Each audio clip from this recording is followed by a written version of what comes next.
morning, everybody. Keith Engle here.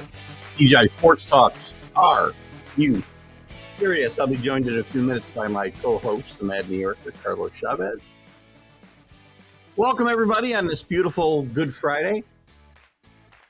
If it's something you celebrate, it's a holy weekend, obviously, and we hope you have a healthy and happy one as you go through it with your loved ones and friends and whoever you might be spending it with. Listen, great interview last night aired with Chuck Foreman, former great Minnesota Viking, Miami Hurricane, short-time Patriot.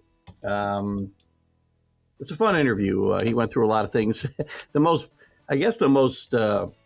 pointed moment of the interview is when I asked him if he belonged in the Hall of Fame, and he said, "You're damn right I do." It's a little like a Few Good Men scene, but he was very passionate about it, very open, and it was an enjoyable interview. I also put one in the can last night with Irving Fryer, former Patriot great, Miami Dolphin great, Eagle. Had a great career. Another guy I think belongs in the Hall of Fame. Had some very highs and lows in his career, in his personal life, and he's very open about it all. And that will air next Saturday.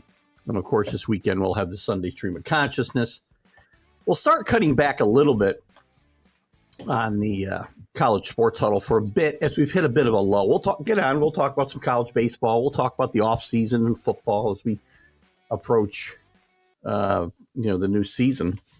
But we'll cut that back a little bit. And listen, we're being seen live. I should have said this on the open on Northeast Streaming Sports, simulcasting on Let's Talk Sports. We're also, obviously, you're seeing us on TGI Sports Talk and wherever else you may see us live. Twitter, YouTube. You can catch these shows at any point in time. Please like and share the show, guys.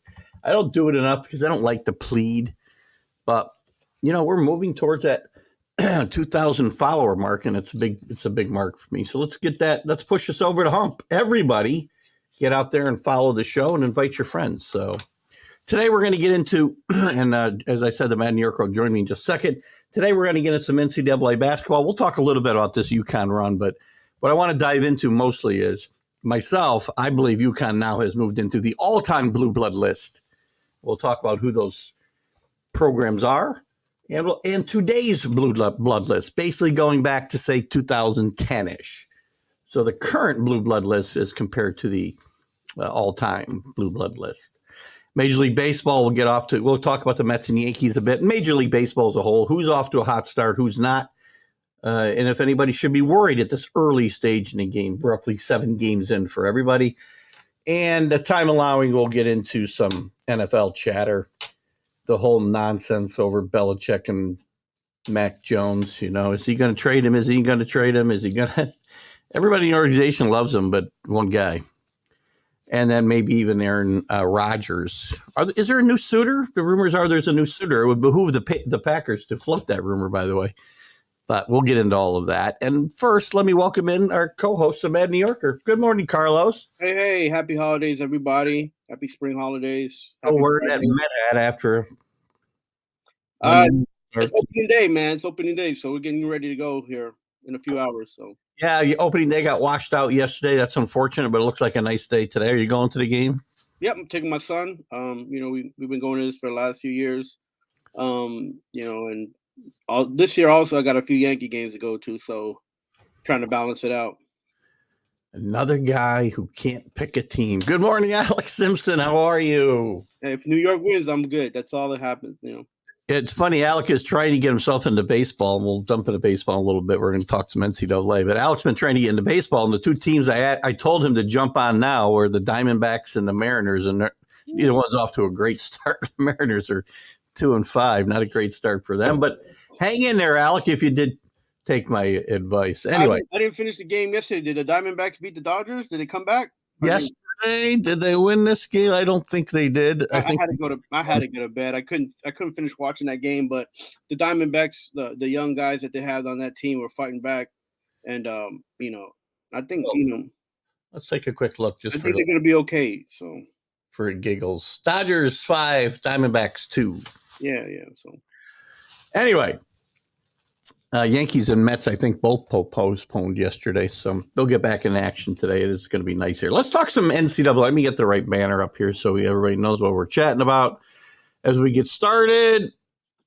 I don't know how I got a draft thing in there. Good grief. Here we are. I went down too far. So UConn with a very impressive win. Although San Diego State, by the way, fought back bravely, I thought, Monday night. They cut this game to 4 or 5 points with only 6 minutes left, and UConn just blew them out of the building. Yeah, for that game, I feel like San Diego State just quit trying to attack the basket, and we're looking for their 2 or 3 players to try to pick up the game. And when you're in that point, you just got to go towards and do what you can to reach the net, man. You can't depend on anybody. Everybody should go towards the goal. And UConn, their defense was stout and it held up. And but I'm sure if San Diego would have just went more with an attack of like, because they did that to get back to the game, and then they went away for it at like around 5:45, 6 minutes. They just started shooting 3-pointers to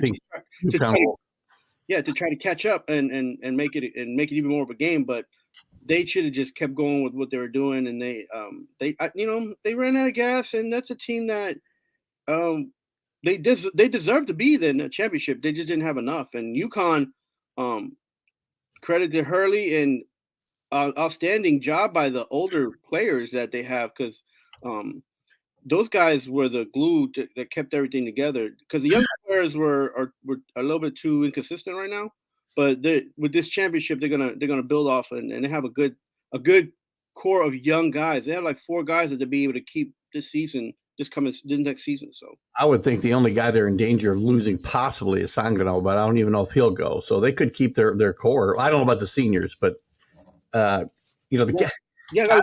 of them were like sophomores.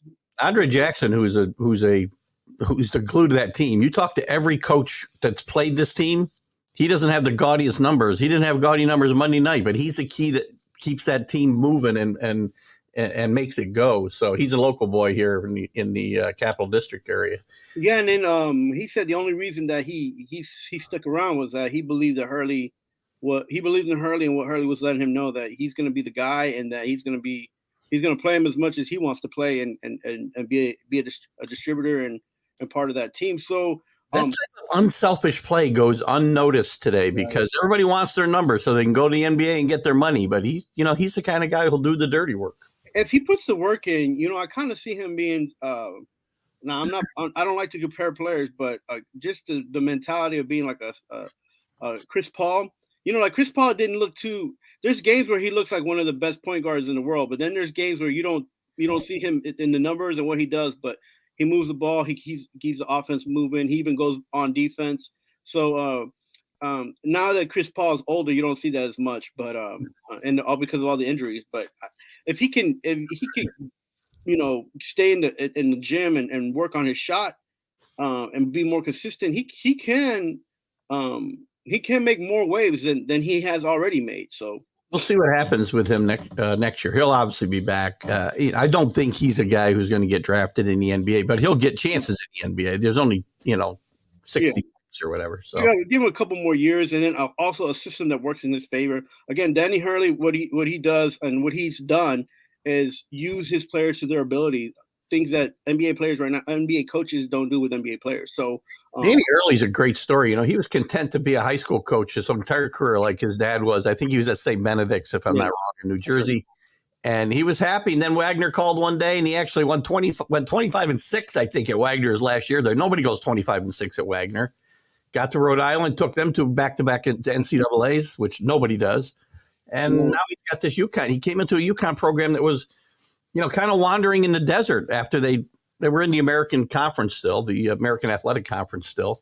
And they'd won a championship, a kind of a out of the blue championship under Kevin Ollie. But, after that, it went kind of sour. He did a good job turning his program around in really 4 short years. Yeah, and this is a man who was planning on and thinking and had talks of maybe leaving basketball, like especially college basketball. And listen, like he had every opportunity to go with his brother. His brother wanted him bad to join him in Arizona after what's been going on. And it's a good thing that he's set himself apart, and that he's his own. That now even though there's the bloodline of coaching in his family, he's a stalwart for under his own name. So that's good for him and his family as well. Agreed. Good morning, CA. Good to have you with us. Remember, this guy was in his brother's shadow while as a player. So Bobby was a much better player, but Danny's turning out to be a much better coach. That's I think there's still a little bit more time. Listen, I'm not saying he's a terrible coach. He's done, he's at a tough place to play and win at Arizona State. Yeah, but one thing about Bobby Hurley is that he has done the hard work with a lot of guys that in other places probably wouldn't have been able to, to get them where they're at. And at every coaching stop, he's been able to do what Dan has been able to do, except for one thing, and that's win. So win big. Kind of important. I know, but again,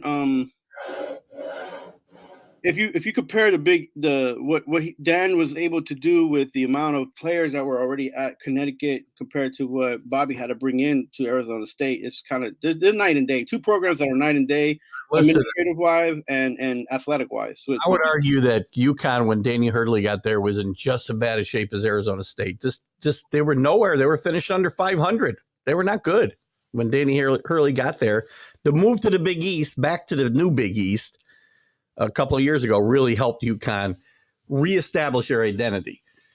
That school they screwed that basketball program because they want to make themselves a football school. There was no chance they were going to become a football school. That's what happened to UConn's basketball program. The whole thing with the administration after the Kevin Ollie situation, I think was why they were trying to just focus on getting the football back into, and just turning away from the men's basketball program for a minute until it kind of just had an opportunity to they realized where their bread and butter was. Yeah, that's the college sports is a business that is its own entity, and it can be brutal for some old press conferences. I love some of Jim Calhoun's old press conferences. There's a great clip. Everybody should look it up. There's a reporter asked Jim Calhoun about being the highest paid employee in the state of Connecticut, a state employee, which all basketball and football coaches are. It's not unusual. Right. His answers to this guy were just precious. They were awesome. Go check it out. Anyway, it was classic Jim Calhoun. The thing I wanted to dive into this morning is I think so historically, and we'll talk about today's contemporary teams too, but historically, the Bluebloods have been Kentucky, Indiana, Duke, UCLA, North Carolina, Kansas. You got 6 programs that have been Bluebloods throughout history. Mm-hmm. I believe now UConn fits in that discussion. They've been on the peripheral for a long time. They've won 5 national championships since 1999. Right. That's amazing. None of these other Bluebloods have done any of that, by the way. No. None. So I think there's now a 7th Blueblood all time. And it's unfortunate because there were some, I would say that there were some programs that were knocking on the door of the historical Bluebloods. Syracuse for a long time was very close. All-time wins, they're right up there. Mm-hmm. But the last, 6 years, maybe decade, they had a couple fluke runs in the NCAA, but they never, one national championship, lots of wins, but one national championship holds them back. Michigan State's kind of just outside of that realm, and a few other programs. Do you have any thoughts on the historically? We'll get into the last 10 years back to 2011ish, whatever. What are your thoughts on the history of the Bluebloods? And again, it's a made up thing, but yeah, I mean, it's the word exists in college basketball because there was teams that, like you said, represented that word. I feel like. And by the way, before you answer, so my definition of a Blueblood is you win a lot of games, you win national championships, and people follow you. They love you or they hate you. It can be either one. So these are the Blueblood programs in college basketball. Go ahead. Yeah, I feel with the changing of the guard of a lot of these coaches in the last 10 years has really kind of that word has fallen apart and doesn't carry as much weight as it used to. Well, I will agree because when we get to the contemporary ones, it's harder to do. Right. So even when you saw the coach go from Kansas, which I believe Kansas is a blue blood. Absolutely. I don't think you mentioned that team, but No, I did. They were one of the first six I mentioned. Yep. was it okay? So to Kansas, where the coach left, National championships. I got to be in there. when they left when the coach left Kansas to go to UNC, um, even that coach leaving UNC, that was like I feel like that was a straw that kind of broke the camel's back, because then it was like no coaches are going to stay in their school forever, like they used to. Like you had even Bohan got sacked a few months ago. Mm-hmm. I mean that's it. Like you're not going to see that stability. You're not going to see that consistency, and it's not going to the NCAA basketball is not going to be the same, and nor should it be the same for all the things that have been happening in the last 25 years. So I don't agree necessarily with your total estimation there of Kansas, because they didn't get worse once Roy Williams left. I would argue. no, they didn't get worse, but what happened there was changing of the guard there. And then you had kids that were coming back. Because the NCAA has always been changing rules for is they can play a 6th year if they're still going to school, and they transfer out of the school that they got their 4-year. So and then now they have NIL, and now they have and then the COVID year and all that. So the landscape's the same for everybody, though. So yeah, but it's different when you're a blue blood, because you're gonna get the guys who are in the top always.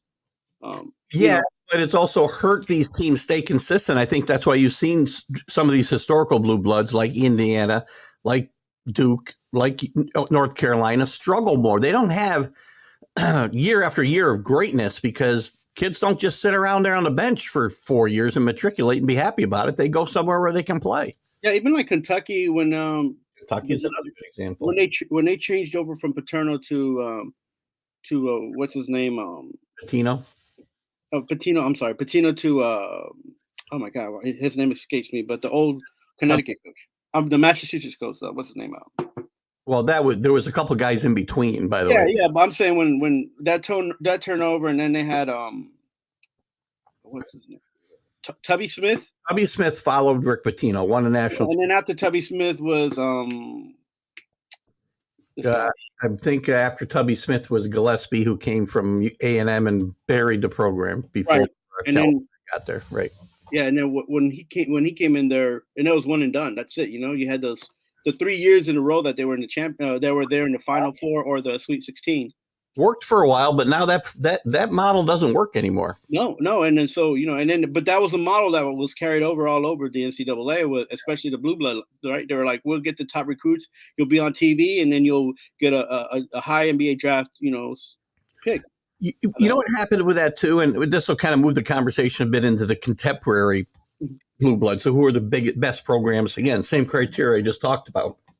It's hard to find the national championships, though, because somebody knew winning every year. Mm-hmm. But what we just talked about, the one and dones, I think started to change with some of the things that we've seen, and I've talked about a lot during these recent NCAA tournaments, that teams with experience do better. They don't always win, but the San Diego States of the world, they have kids that are there 3-4 years. We saw it with Wichita State. We saw it with Butlers. We saw it with a lot of teams since 2010. And that paradigm with the one and done started to change. And really, of the really good teams, and I would consider them a contemporary blue blood, and just on the outside of all time, Villanova. Who? Oh yeah, Villanova. Okay, that's a good one. Jay Wright brought kids in there that weren't going to be one and dones. He would bring kids in that he knew would stay, they would be projects, and he was very successful for a long time. So I would put them on the contemporary list, and also just outside of that historical blue blood listing as well. Yeah, I mean, I would go more with Gonzaga, because Gonzaga was tapping at the door even since the late '90s. They were like, and they had that coach there for a long time.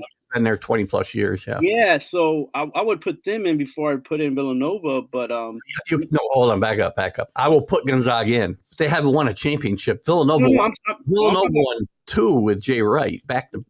Right. Well, I'm saying that I'm not saying as in championship teams, but as in blue blood, new blue blood type of with the leadership there and that school keeping consistent coach, them being able to keep some of the top tier players, and or even feature top 50 players that didn't make it to the top 10, and so in the West Coast, from the West Coast. So Gonzaga was one of those teams that went from mid-major to on the up, right? And, yeah, playing a mid-major conference, but you can't call them a mid-major program anymore. yeah. So, but they, that was the one I saw that they did a pretty good job. And then I'm scared and skeptical to put Marquette in the mix. That can't do it because they wasn't consistent enough. But they had that run with Dwayne Wade. They had a good run there, and that might even be a little outside. I think Marquette you put on the second tier with even with the teams that were here in the Northeast that were whatchamacall, St. Bonaventure, yeah. Well, they're better than St. Bonaventure.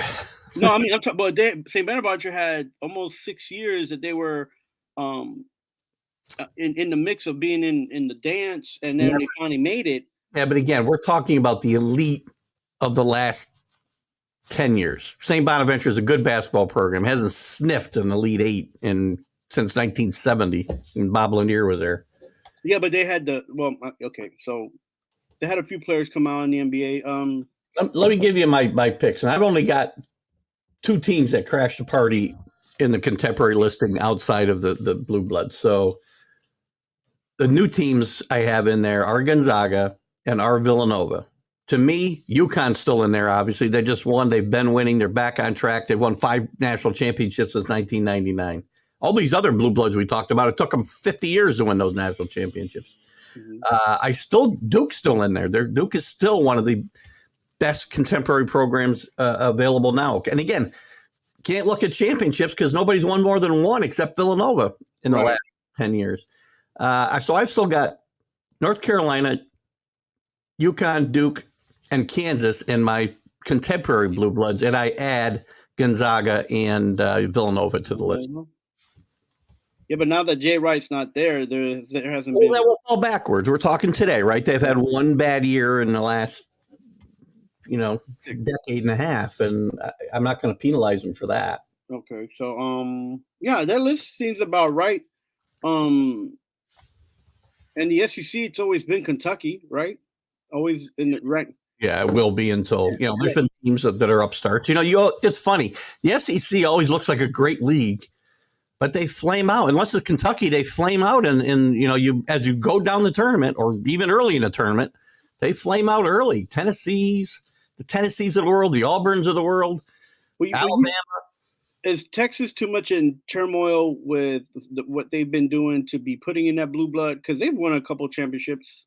They've been in championship runs. They won no championships. They've been only in one final, I believe. Right. Well, they've been in the mix for. Yeah, definitely. They're a good team, good regular season team. Lots of wins. That's one of the criteria. I also don't think people care about. You remember that last category I said?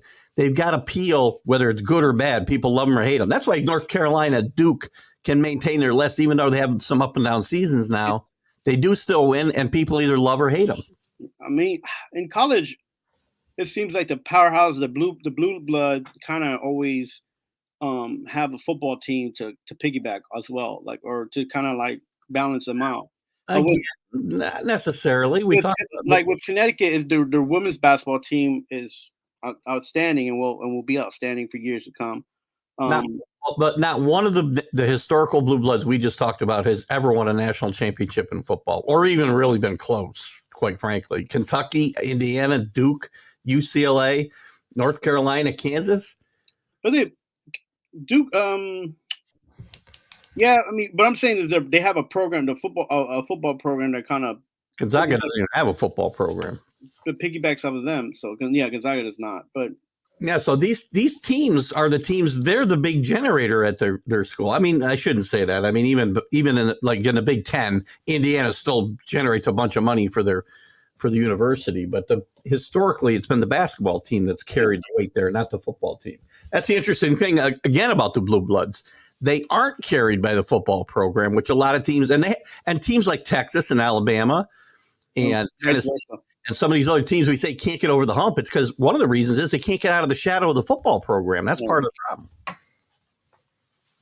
Yeah, it's either one or the other. It's either basketball team and is great, and their football team is, or they don't have a football team, or it's a football team that's good and they can't get out of the shadow. Like so, Right. But yeah, no, your list is pretty fair. I would hold off on Villanova, but that's just because. To me, they're at the top of the contemporary blue blood list because they've won 2 national championships. Yeah, are kids fighting to be on that team? Like kids fight to be on UNC and Duke because for the last 20 years they've been, that name's carried a lot of weight.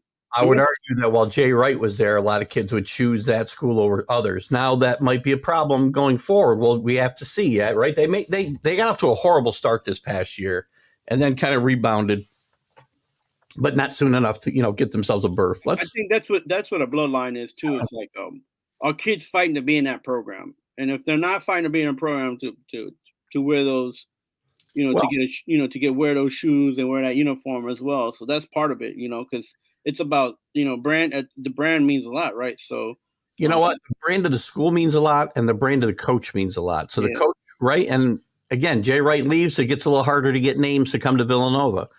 But all of these schools that we've talked about historically have had coaches. Even today, let's talk about today. North Carolina.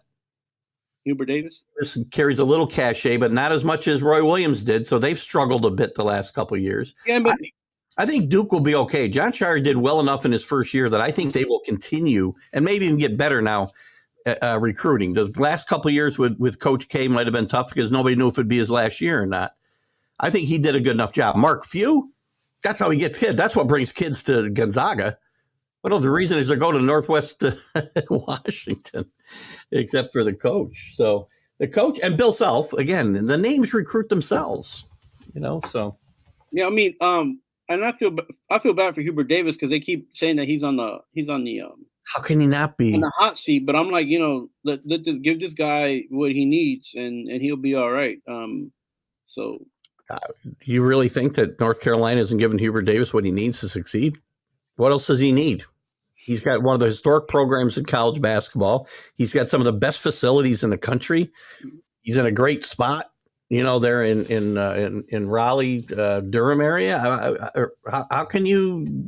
What's he need? In the last 2 seasons, though, he's a few guys have gotten injured in the wrong time.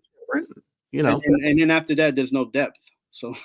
Well, that's a problem. Seen, and we talk about this a lot. As you've seen, and if you watch this NCAA tournament, nobody's got a lot of depth. They're playing 7 guys, 8 at the most.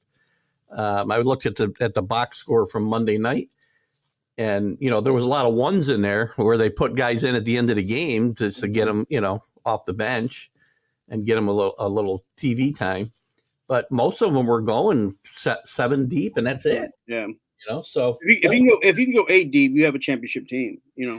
And by the way, that's another thing the transfer portal has affected because the kids years ago when all these teams we're talking about and others, right? All these blue bloods and the guys who were close, the teams that are close to being it, their second 5 could beat a lot of teams' first 5.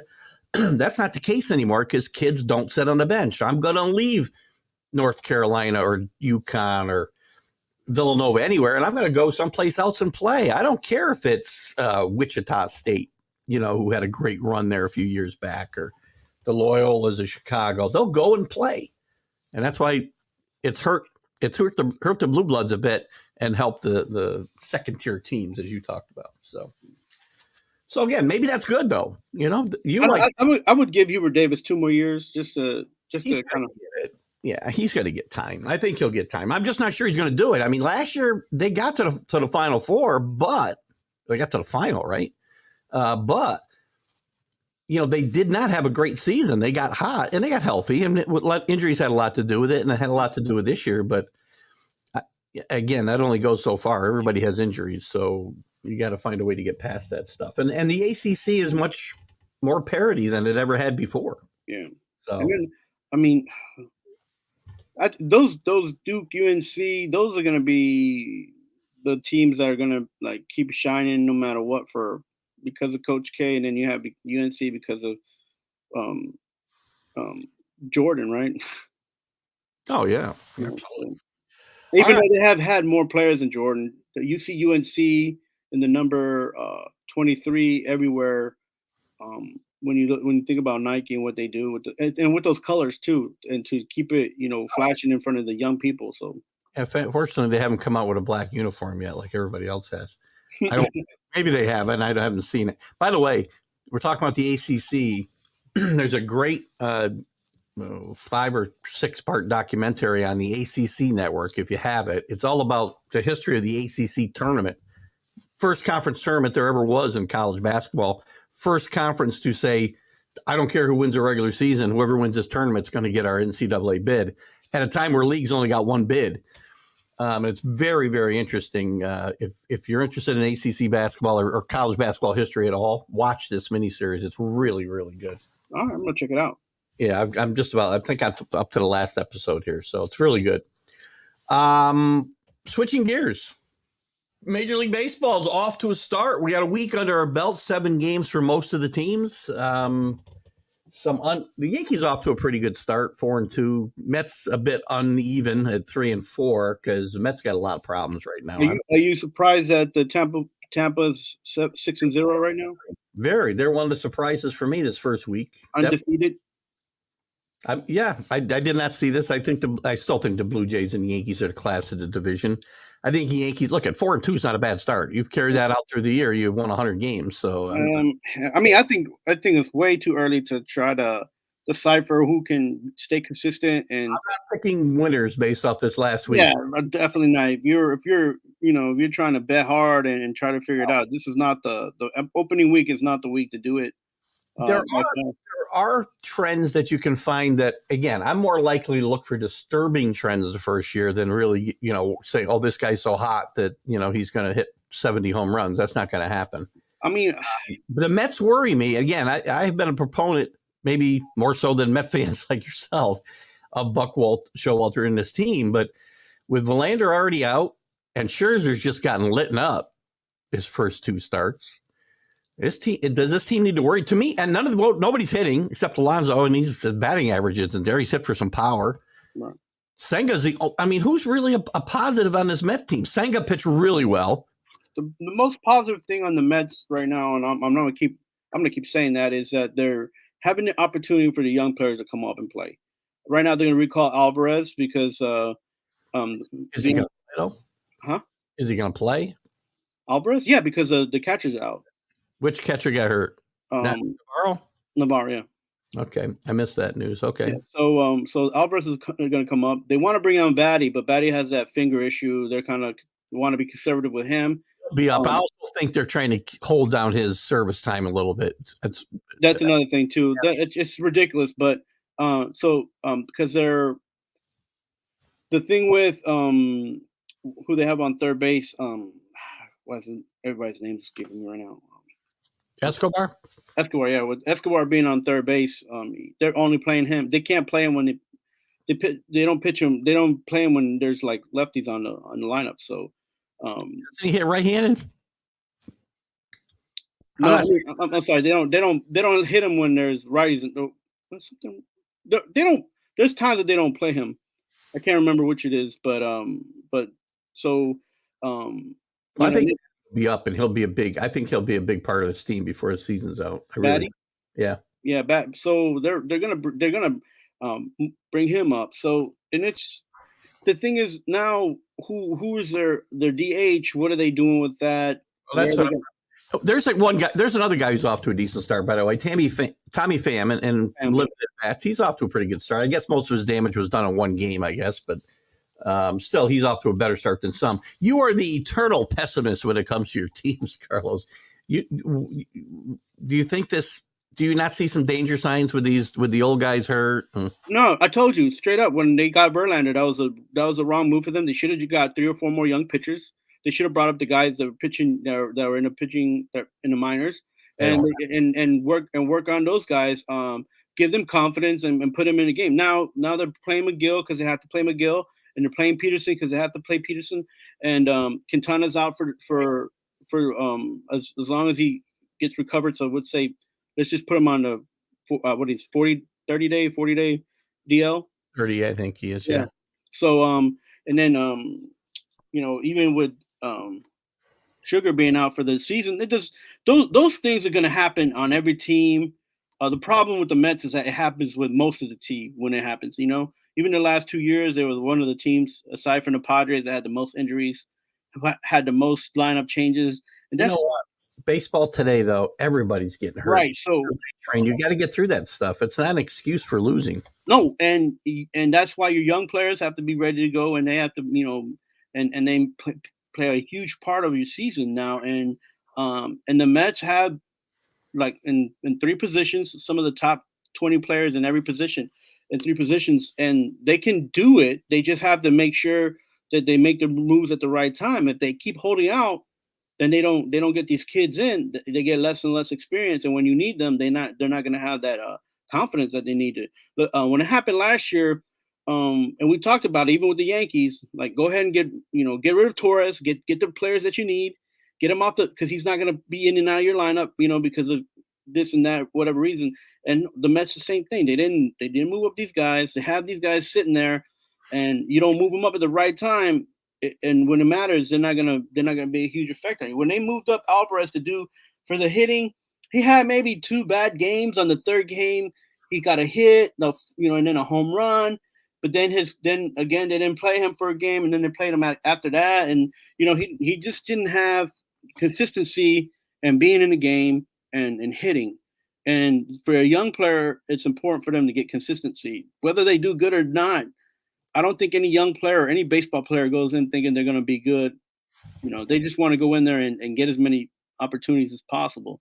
So, I even saw this thing last night about Reggie Jackson. I don't know if anybody's got a chance to see that. I saw it last weekend. Yeah. Yeah, where he was like, he didn't come in to the majors saying he got to hit a home run. He just came in and said, I got to do the best I can to make sure I stay in the majors. And that's and that's already enough pressure on a player. So. Just to talk about that documentary for a second, I had some great hopes for it, and it was good. But I saw an interview with Reggie before it, and he said one of his major concerns about how he would come off was that he had no control. Watching that, I would think Reggie Jackson produced, directed it, and did everything because they made Reggie look pretty good in that documentary and better than he probably should have. I like Reggie, don't get me wrong, but I think his faults are pretty evident, and they didn't really make him they didn't shine a light on those a lot. Well, the one thing I will say about that is that as much as he didn't look like he was in the wrong, all the opportunities that he's had and the way and where he's at now kind of seems to line up where he was an odd man looking in as much as he was the best person to be on the field at the moment and even to be a coach or owner or whatever. The story, the light doesn't shine too much off of him, but the situation is what the situation is, and people need to not like turn their head. And baseball's where it's at because baseball's where it's at.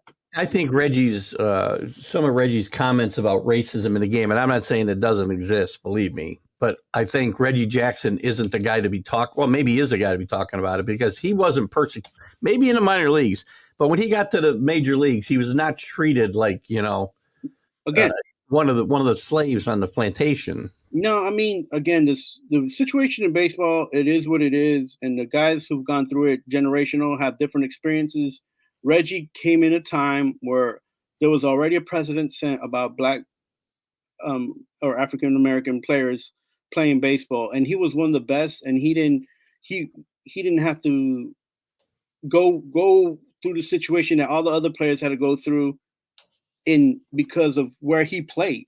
Well, the first place he played was in California, which he said was more liberal, right? So he didn't have to, and he said even though it was liberal, there were still situations in ownership that he felt like it could have gone better, and then or they could have treated him better. And then he went to the Yankees, where again he might have been treated great by the owner, but he wasn't treated great by the coach. Nor did him and the coach have a great relationship. It could have gone both ways. I don't know. Because the manager didn't want him. That's the only reason. Billy Martin wasn't a racist. Like he said in the beginning of that actual documentary, though, Reggie said that this is my perspective. So if Martin would have said his piece whenever he never had an opportunity like Reggie has now, we would see maybe something here or hear something different. But again, You'd hear a different side of the story. That's Right. all. Saying what he said, even outside of Martin, and even talking to Steinbrenner at the end, his son, like, Reggie being part of the Yankees and just being part of the Yankees and not being part of Yankee management and ownership, and not given the opportunity to own a team outside of the Yankees, and being and ending up with the Houston Astros says a lot about where Major League Baseball is today, man. And we cannot ignore what he's saying because he's lived it, he's been in it, and he's a legend.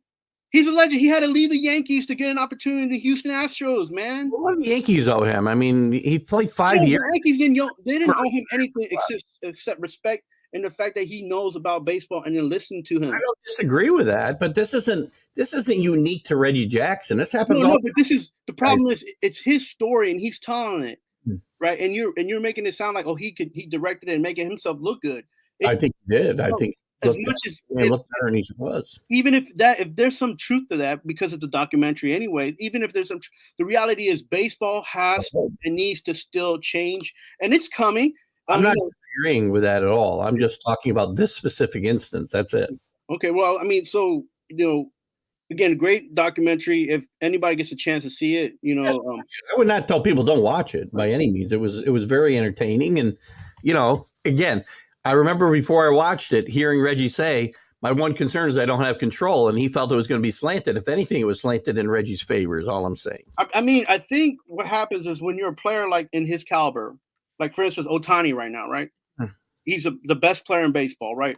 Of course, everything's going to work in his favor because he's putting out the work. He's putting out the numbers, So when you do that, you can, make it's like LeBron. If LeBron was a mediocre player and didn't average what he averaged, or the change didn't come up, then he can't say nothing. But LeBron's LeBron, and he plays how he plays now. He's off injured because he's older.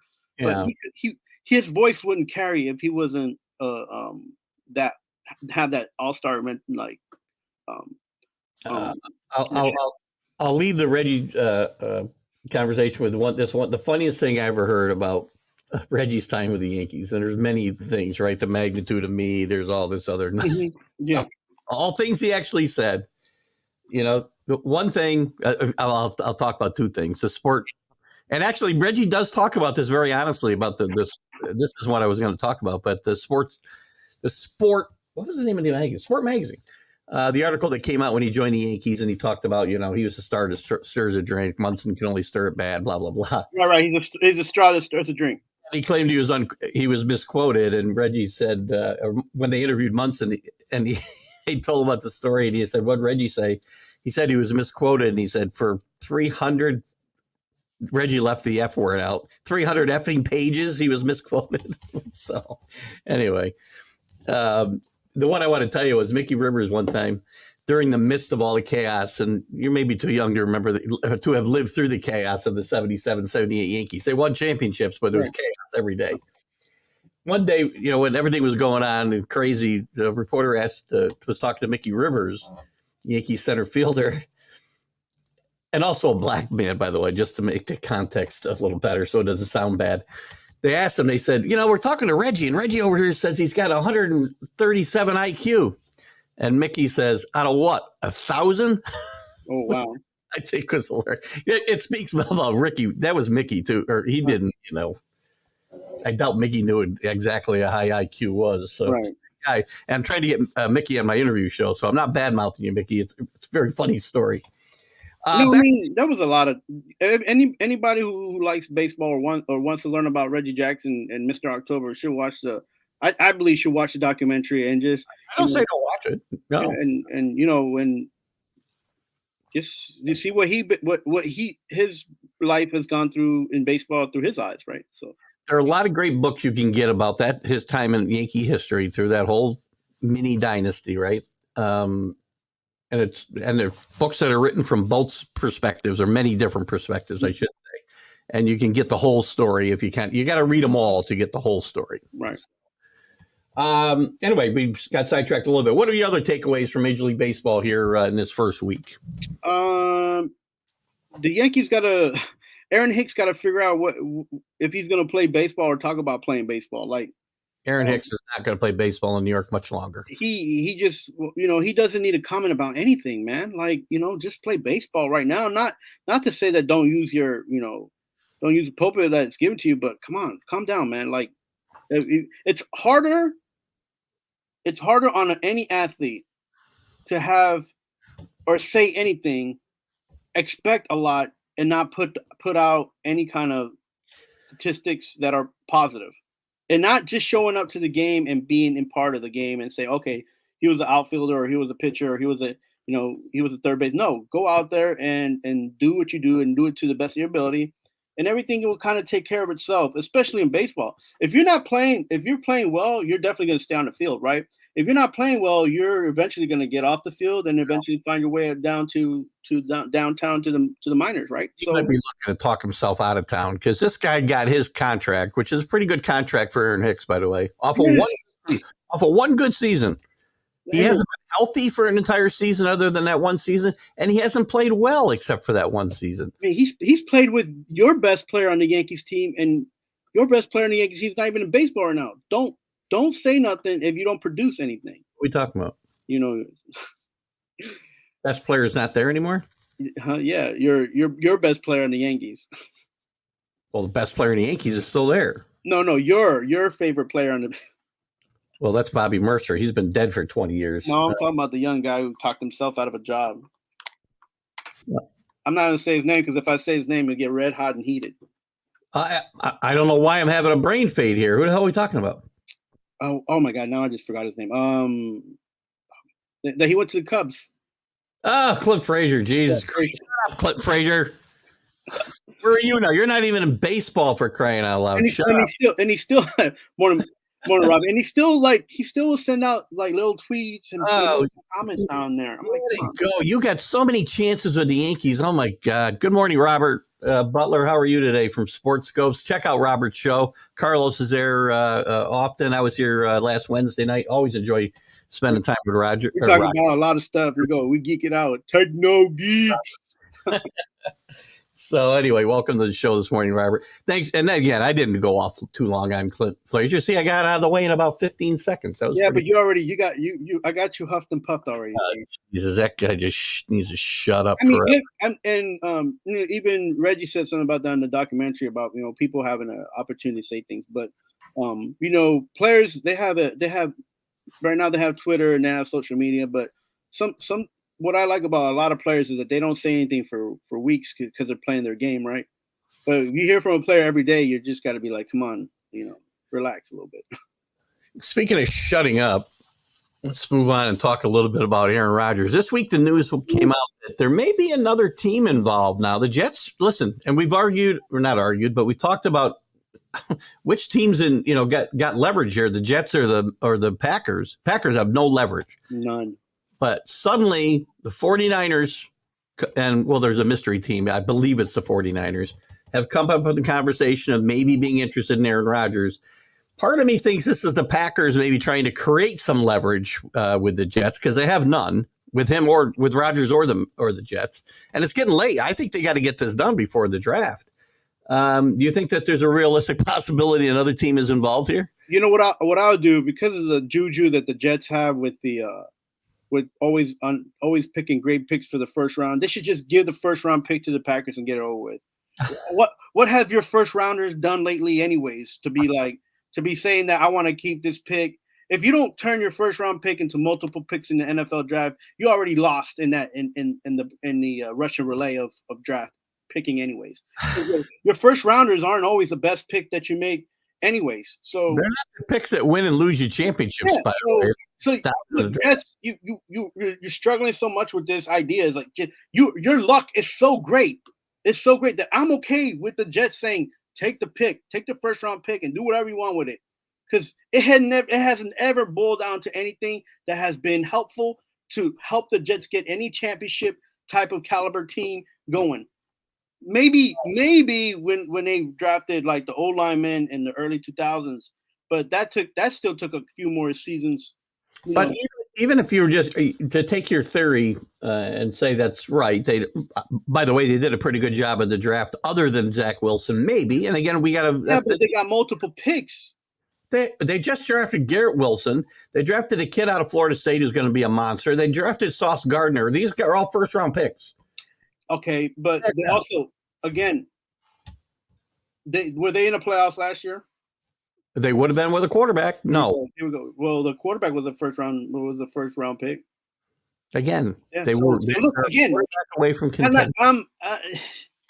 Look, I think a lot of teams, they just huff and puff, and they're like all excited about the first round pick, and a lot of these teams end up trading these guys. Well, then they need to keep the pick and trade it elsewhere. If your theory is accurate, and you think they can't pick anyway, they'll make a bad pick regardless. I would trade the pick. You don't need to give it to the Packers because they have no leverage to hold out. And the Packers have already said that pick is not necessarily holding up the trade. Now, I don't know what is. Yeah, I think that they're saying that so they don't look greedy. They don't want to look like they're trying to make out on a Rodgers deal that right now isn't like made out for them to. No, to me, they'd be lucky. They'd be lucky to get a second and some, couple of fourths or something because they don't have any leverage here. None. And they keep saying that because they know at the back end that they know that Love isn't really the quarterback that they want anyway. So, but that doesn't matter because they can't bring Rodgers back. No, they can't. And they're stuck with a quarterback that might be mediocre at best. So they got two choices. They got three choices, right? They can let this play out, and they're going to have to cut Rodgers because he can't come back to the team, and they got to pay him. They can trade him, in which they'll get something back and not exactly what they want. Right. Or they can let him retire, which he's not going to do. He's not going to retire and give up $50-some million. He's not going to do that. So I think they're screwed, and they're going to have to bite the bullet before the draft here, I think, and make this trade. I mean, look at the end of the day, if Rodgers says he wants to play in New York, then that's where he's going to end up. The people in the management have to make it happen for the Jets. I'm sure there's like little interns trying to figure out compensation, how it'll work for every draft pick or whatever they give up, and they're doing the math. But look, you could take $10 million and make $30 million somehow or another in the NFL easy. And I don't know how, but you fudge the numbers enough, and things happen in the NFL. So well, the Jets got to get this done because they're going to need it and to get into camp and work with after the draft. It's almost much ado about nothing because even if you like my thing and what I've said is even if you have Rodgers, you still got you're still missing a few players to facilitate and get yourself into a better team. Like you don't just because you have Aaron Rodgers, you have the opportunity of being better, but you don't necessarily, it doesn't make you a playoff team. You still got to win on the field. Yeah. If he's Aaron Rodgers in the drama, and again, I said all along, this whole thing could implode when he comes to New York because who knows what this guy's going to do here or say. But their best chance to contend the next 2 years is Aaron Rodgers, a quarterback, given what you have already. I mean, Aaron Rodgers will probably win you 2 or 3 more games, but if you're losing more than you did last year, that still puts you at the same place. So. Well, that shouldn't happen. The point is they should be better. They're good enough on defense to be in the playoffs and contend for. Yeah, but you got to score points in this league nowadays. And I keep saying, and I've said it for the last 3 seasons, if you don't average 27 points a game, or you can't average 27 points a game, you're not going to be sniffing the playoffs or the Super Bowl. And what do all the teams have that average 27 points or more a game? Kickers. They have quarterbacks. Kickers. What is wrong with you? They have kickers. Come on. They got kickers in the back end that can fulfill the need of a quarterback that either is incapable of doing it or because of the receiving core or running game or because they fall short. Of all the things I've had to berate you for since you first started commenting on my show and we started this show, this might be the most ridiculous thing you've ever said. That high-scoring teams all have good kickers. They all have consistent kickers. That helps them. That helps that 21 points that you average get to 27. Man, you're looking at a kicker averaging anywhere from 6 to 8 points in a game.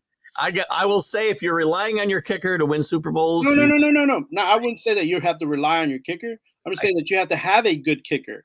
You do, but it's not more important than a good quarterback.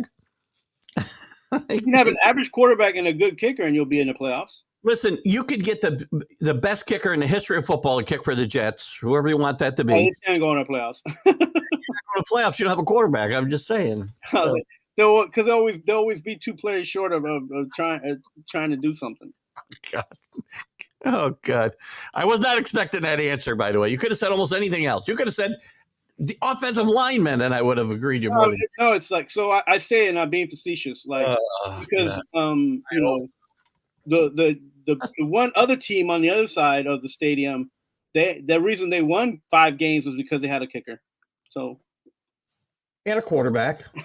what quarter? Oh, the quarterback didn't make any mistakes, but they couldn't score. The Giants did not. The Giants averaged less than 17 points a game. Oh my God. They didn't average less than 17 points a game. Yeah, they did. That's not accurate. That is accurate. I don't believe that for a Look second. it up. I'm gonna look it up right now because I'm not. You know me, I can't let you get away with that stuff. How am I gonna figure this out? Hold on, let me go to the NFL. Let me go to the Giants. So we're talking about Yeah. stats. How many points they average a game? They scored. How would I do this Not here? enough. They scored enough. But they average more than 17 points a game. Mm. Where's the scoring? Touchdowns, kicking. Come on, you're not gonna give me touchdowns here? Points? Total points per game, 21.5. Is that 17? It's closer. It's closer to 14 than it is to 21. Yeah, right. And close only counts in horseshoes and hand grenades. Were they in the Super Bowl? No, they didn't win a Super Bowl. Near the Jets. Yeah. Near to a lot of teams. Near to 29 other teams. Yeah. So much that quarterback did them well. All right, before we wrap it up real quick, some thoughts on this has really got me baffled. Are Belichick and Mac Jones over? I don't think they've ever started. I think it was just the fact that they got this guy. Belichick didn't have nobody else. So I don't believe that Mac Jones wants to be on the Patriots, and I don't believe that Belichick ever wanted him to be on the Patriots. I disagree with that comment. Mac Jones wants to be on the Patriots. Everybody in the organization still raves about Mac Jones except one guy. Me, I was telling him not. I was saying that this guy. You're not part of the organization, so you don't count. Except for Bill Belichick, and this to me is Bill just being stubborn because, and I don't agree with Mac Jones going outside the organization ask for help. I find it very interesting. This isn't a new story that broke this week. It's been out since January, but where he went, we just found out, and that was the University of Alabama, which I thought was very interesting because their offensive coordinator is now the New England's offensive coordinator. Do you think that's going to help Mac Jones have a better season? I do, 100%. Bill O'Brien's going to be in charge of that offense. He's already showing. Not the. Is this the same Bill O'Brien that had Watson in Texas? It's the same Bill O'Brien who had a very good offense in New England when he was a coordinator here before, or ran the offense. I don't think he had the title, but he ran the offense. Yeah, I don't believe that. Team scored points, by the way, and I think Deshaun Watson's numbers were pretty good. Pretty good. Yeah, but they had one thing. They had one thing that the Patriots don't have besides Watson. D. Hopkins. Yeah, they had options. They had because even that Texas team with Watson didn't have a decent run. They didn't have an okay running game. I mean, it was. Again, that team. No, they didn't have it was okay with. I can't remember the kid's name now. But they were big enough in the 3 and 4 up to the 4 linemen to protect Watson, and Watson was fast enough to get out of trouble, and he had fast enough D Hop to get. By the way, Bill O'Brien did get to the Texans to the playoffs fairly consistently early in his tenure there, so he couldn't win in the playoffs because the team just wasn't good enough, either too young or not deep enough on defense. But no, their O-line was horrific. Well, I think Mac Jones, the Patriots and Bill Belichick, and I rarely speak ill of Bill Belichick, did Mac Jones a huge disservice last year in his second year, a huge year for a quarterback's growth by putting 2 people in charge of that offense who should never have been there. I have lots of respect for Matt Patricia. Should not have been coaching that offense last year at all. Again, but that's not on Matt Patricia. No, it's on Bill Belichick. That's what I just. I've been saying this for the last 3 or 4 seasons that Bill's past his time. He should be up in the middle and up in management and executive. And coaching is passing because this is a different type of league now. So things better look a lot different this year. I'll be joining your tune because things like this. But come on, I've been saying it for the last 3 seasons, man.